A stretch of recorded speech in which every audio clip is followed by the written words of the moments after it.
Hello, everyone. Have you been wondering as a lender what it is you need to do to prepare for tax season? Well, in this show, we're going to let you know what it is you need to take care of right after this.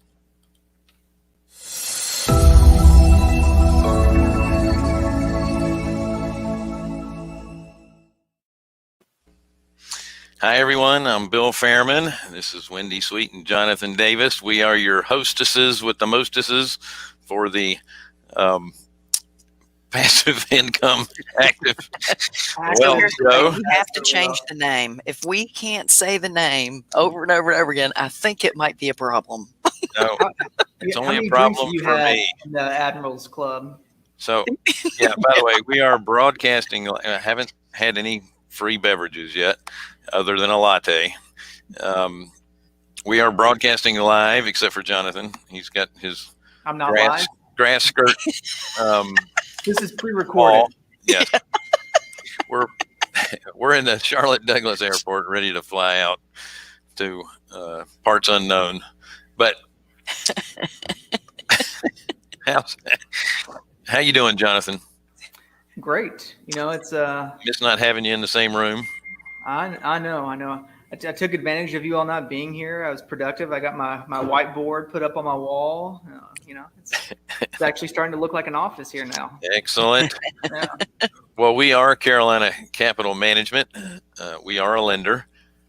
You can find out about borrowing money if you're in the Southeast at carolinahardmoney.com. Click on the Apply Now button. If you're looking for passive returns, same website, carolinahardmoney.com. Click on the Accredited Investors tab. Don't forget to like, share. What else? Ring the bell, subscribe, all that good stuff. See, I always need these extra little things in the screen to remind me what I'm supposed to say. Maybe I should write them on the back of my glasses.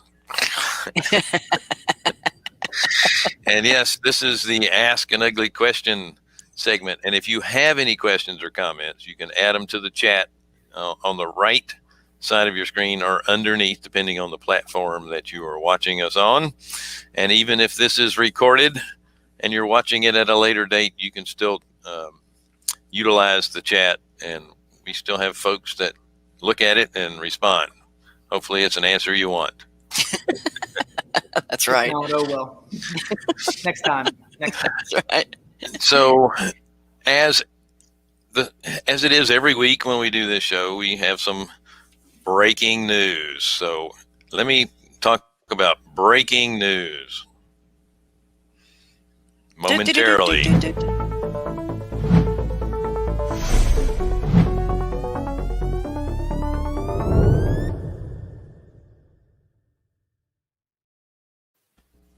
This just in. And we're back.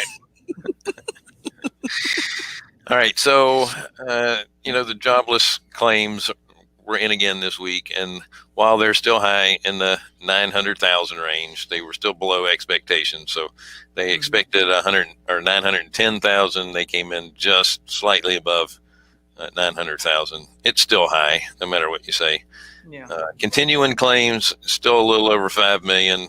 They were expecting more than that. So it was under expectations, which is a good thing. But, frankly, it's going to ebb and flow for a while until we are at 70% herd immunity, I would say.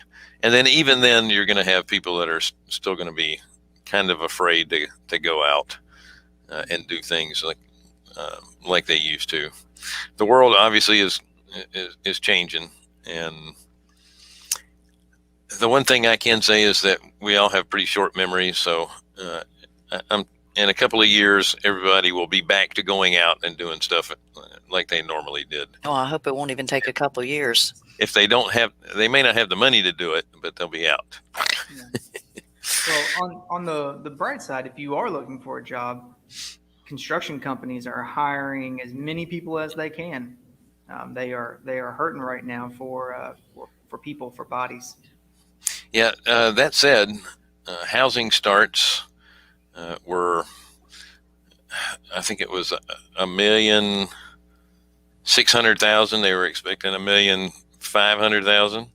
So it was above expectations. And then permits were above expectations as well for the upcoming construction that's going on. And yes, now is a great time to be in one of the trades. I'm telling you right now, if you're entrepreneurial at all and you want to be an electrician or a plumber or a welder, HVAC person, a house flipper, and you want to learn how to do some of the work yourself, I can help. That's what we do. We can really help you get a little deeper into what you're doing. And what's really on my mind is what is going to happen to the sectors that are not doing well, like commercial office space. That's a sector that they're going to have to find a new use for those buildings. And I'm really interested in seeing what they're planning on doing with these buildings. Some of them are turning them into housing facilities. And Jonathan, what are you hearing? Well, I mean, we're seeing a lot of office buildings out there trading around or trying to be traded around. And some of them are arm's length, some of them are not arm's length. There's already REO commercial buildings that are out there being sold by banks or whomever took them back. I mean, that's the issue. It's, will office jobs go away? No, absolutely not. Will it look the same as it did 2 years ago? No, absolutely not. So trying to figure out what that looks like, if you have a 400 office unit building, like what does that look like in 2021, 2022? I can speculate, but we don't know. I mean, do you convert some of it to downstairs retail, or there's a lot of guys that I know that are taking warehouse and old, or not old, but just office space that's no longer being used, and they are subdividing it into individual offices and leasing that out to people who are working from home, but maybe their home conditions aren't conducive to answering phone calls or thinking with maybe some kids around or dogs or whatever it is. So they're leasing out that space, and I've seen some success in that. It's going to be creative, and it's going to have to be creative because no one has the answer right now. Well, one of the things that's already happening is that we'll call them your larger corporations, global type multinationals, where they had the big giant headquarters in, say, New York City. They don't need all that space anymore. And what you're going to see is that they're going to have remote offices in more bedroom community type areas. So you're going to see more office space being built or utilized in, let's say, for example, we'll just talk about Charlotte. Charlotte has several different areas around town where they have commercial office space in a community that's golf courses, multifamily, single family housing all around it. It's like a little small township inside of the city, but out more into the suburbs of the city. I think you're going to see a lot more of that, where they don't need the larger space, and not all the employees in that area even need to be in there at the same time, so they can kind of share that space. You're seeing a lot of, I guess, suburbanization of office buildings. Would you rather have a 2,000 square foot office building in, we'll use local here, Concord, or would you pay 4,000 square foot in downtown Charlotte? Well, of course, you're going to do 2,000 square feet in Concord. It's going to cost you, I don't know, a fraction of the price. And like you said, you only have to have a couple employees in at a time, whoever is essential or however you designate that breakup throughout the week. Excellent. Well, Wendy and I are at the airport because we are flying to Dallas to participate in a mastermind. Jonathan is going to join us in that same mastermind, but he's going to be doing it virtually. And just to give you guys a heads up, occasionally I'm going to be doing this because the screen keeps freezing because we're having to use the airport Wi-Fi. So anyway, there's your heads up. I'll tell you what's really neat too is there's nobody here. The airport is still just as empty as it could possibly be. I was going to say, it sounds very quiet there. Oh, it is. It is. And I mean, yeah, I had nobody in front of me to get through security. Not one person. Yeah, I was the only person in the pre-check line. It's just crazy. And we both got upgraded to first class, which is really nice. You know, I'll take that. So now instead of bringing a sandwich, they'll hand me a sandwich. Yeah, but you have to eat it through your mask. Yeah. But it's we see all the unemployment statistics going out, and what's really got me concerned is the sectors that are going to suffer, and I don't see how they're going to come back. The airlines, any kind of travel and tourism, the hotels are hurting, rental cars. It's just. And that makes me nervous, especially for the areas that are highly dependent upon tourism. Mm-hmm. You know, that's got me nervous. It's a lot of people that are going to be unemployed for a while, because it's just so difficult to get it to come back. You brought that up, and I naturally default to the real estate side, and I mean we all do, but like I'm looking at prolonged moratoriums on foreclosures, on rents being collected, which I was reading. It's probably a week old, but that there is back owed rents in New York in the amount of over $1 billion. So over $1 billion in back owed rents in just New York alone. That's a lot of money. Like I think it's insane. So one, when you hear that number, who the hell wants to own real estate in New York? That's right. Well, then, I'm sorry, Bill, what'd you say? It's a pause to, do you want to own rental property anywhere? Yeah. Not just there, but, yeah.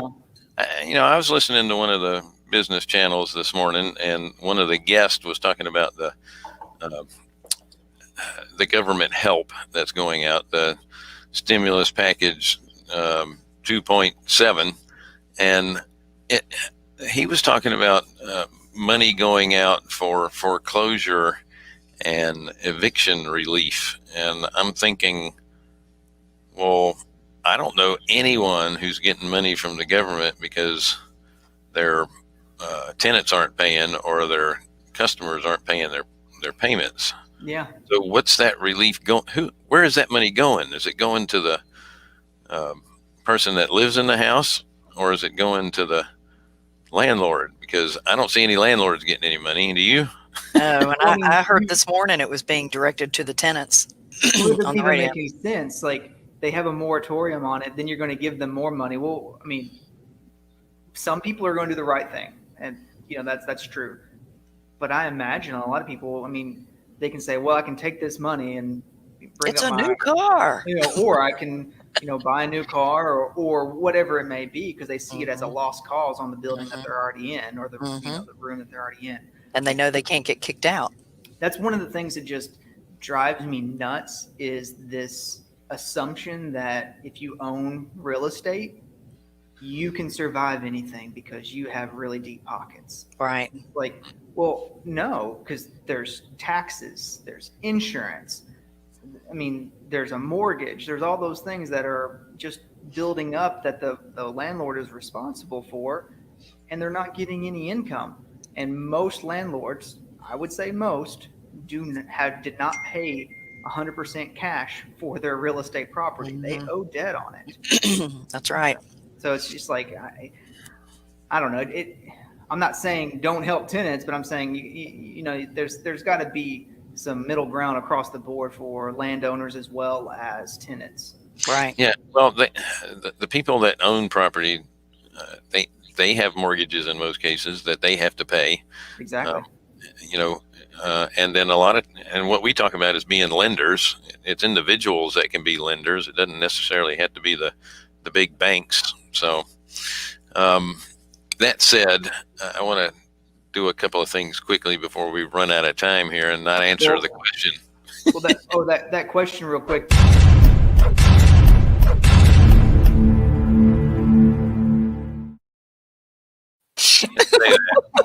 That question that Scott don't touch the button. Don't owners have better equity than 2008? And that's an interesting thing. So to refinance a property that's tenant occupied, you have to show that it's cash flowing. Mm-hmm. If it's not cash flowing, you can't touch your equity. Right. Like if the tenant's not paying, there's no refinance. Then there's no equity that you can pull out.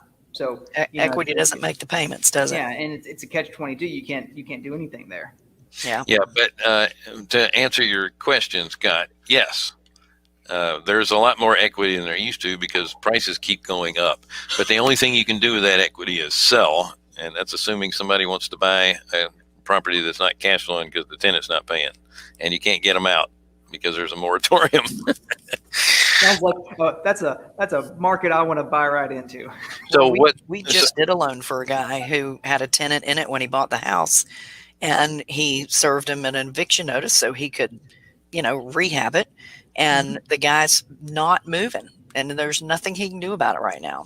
See, but now there's opportunity. If you're going to buy rental property, turn it into short-term rental where you don't have leases, where it's Airbnb, where you're or VRBO or whatever you want to call it, vacation rentals. You don't have to worry about evicting a tenant because there's no lease. Right. Assuming there's no squatters' rights in that state. So state law. Yeah, That's be very careful with the regulations in each state that you do this in. Yeah. All right, let's get to our question because we've only got a few minutes left now. As a lender, what documentation or what is it you need reporting-wise for tax season? Well, here's my first answer on anything having to do with taxes. Consult a professional tax person. Don't ask me. And here's the second part. Do you service the loan yourself or do you have a sub-servicer? Because that'll determine whether you have to do anything or not. Yeah, if you're the lender yourself, you have to provide a 1098-I to your borrower. So essentially what you're doing is letting that borrower know how much interest they paid. If you service your loan, yeah. Yeah, if you're the lender and you're servicing the loan, you have to give them a 1098-I so they can deduct the interest that they paid that year, or at least be informed. And then that same amount has to be put on a 1099 as income to you as the lender. And those two better match up at the IRS or there might be some issues. So if you're doing a 1098 and a 1099, make sure the numbers add up. Yep. If and those forms are free on irs.gov, those forms. Yeah. And if you're in a fund that lends, typically you don't have to worry about any of that. You're just going to get a K1 sent to you. You're an equity owner and you're not. Yeah, unless you're a debt investor, meaning you're lending the fund money. So if you're in it as a debt investor, you're going to get a 1099. If you're an equity partner in a lending fund, you're going to get a K1 because you're a partner in the lending business, so to speak. But once again, I'm not a tax professional. Consult your tax professional, and you better hurry up because they're about to be so busy they don't want to take any phone calls. Yeah, you're right. And especially when they're constantly changing things. All right, I want to touch on a couple of things before we wrap this up. Number one, we are going to be speaking at the 2021 Cash Flow Expo. There's a link here in the comments that you can click on and go register for the Cash Flow Expo. I don't have it right in front of me, but there's typically 25 to 30 speakers and all different realms of real estate, and it's really about cash flow. And they're all awesome. It's a 2-day event, February 18th through the 20th, and the tickets are really inexpensive. And then you also have the opportunity to upgrade your tickets to get all the recordings as well, because it's 2 days. It's hard to commit to 2 full days. Yeah, it's like under $100 to get a ticket. It's yeah. If you're actually, the under 100 also includes the recordings. So that's amazing. That's a heck of a deal. That's about the least expensive education you can get. That's exactly in the comfort of your own home. That's right. Last year's there were, I believe, there were 25,000 attendees. I think that's what it was. For that big. event. So they do a great service. Jonathan, you got anything to add before we get to our next show? No. I mean, just if make sure you know your loan. If we go back to the question, if you deferred the interest to the payoff of the loan, you don't have to provide anything. If you collected interest over $600, talk with your CPA, but you're going to have to provide right 1099. I wanted to mention. Go ahead. If you had to modify the loan during the year too, keep that in mind. Just don't add 12 months worth of payments together and come up with a number. If you modified the loan or deferred the 3 months of the payments because of COVID, remember that too. Also, modification fees, extension fees, any other kind of fees, talk with your CPA. Some, all, or maybe none will have to be included in those numbers. That's right. Good point. And you'll notice that your CPA might have different answers to that question too. It really depends on what they think is gray or not. I also wanted to mention in the very beginning, there's a gentleman by the name of Don that mentioned he has signed up for my Wednesday with Wendy, and I just wanted to, we've got a link here. It's also in the chat. If you'd like to talk for an hour, I'm giving away time every Wednesday. I tithe my time. There's Don's message there. I'd love for you to book with me. We can talk about whatever type of real estate you want to talk about. And if I can't help you, I can hook you up with people who can. Just want to share the knowledge and give back. So thank you for doing that, Don. I look forward to meeting with you. And oh, by the way, if you book time with Wendy, make sure you show up. That's nice. She's doing this for free. She's just giving of her time, and she's a very busy person. And it's after getting several reminders, if you don't show up, that's just rude. Yeah. Anyway, sorry, we got an announcement in the background. Ending this on a nice note, and yes, they're looking for me. You can tell by the announcements in the back. Quick hide. So there's a link for our next show. It will begin in approximately 5 minutes. So I hope to see you there. Don't forget, we are Carolina Capital Management. Our website is carolinahardmoney.com.